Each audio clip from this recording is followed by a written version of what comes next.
Hi there. So I'm so happy that you like the look of the headband, and I will now show you how to put the petals on. And the bridal one looks a bit different, but it's the same technique. You just have to sort of wiggle the wire in between the white flowers. So start by taking the gold wire and attach it by wrapping it around the front of the headband once. And then you take the petals and you simply thread them on. And when I do this, I try to, you want to put them sort of not all lined up at the front. Try to sort of put maybe everyone up and down, if that makes sense.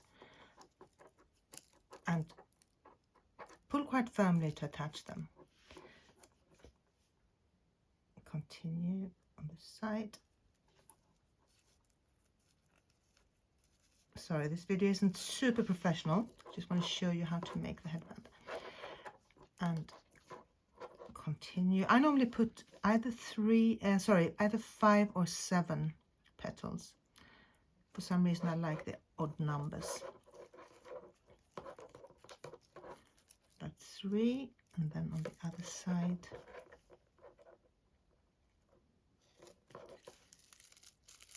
So 1 down, and the last one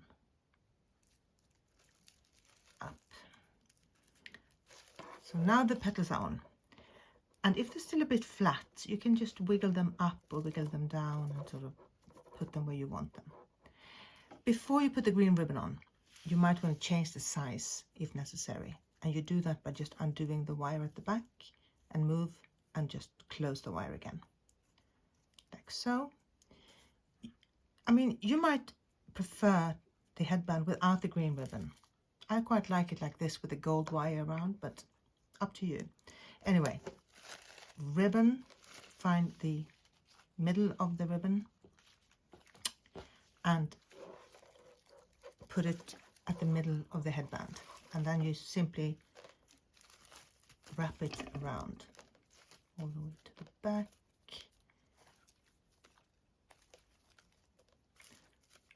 And same on the other side.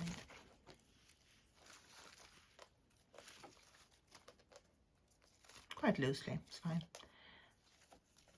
And you can tie the ends together maybe and let the ribbon come back on the back of the hair. Something like that. Ta-da! Ready. Anything, let me know. Take care. Bye.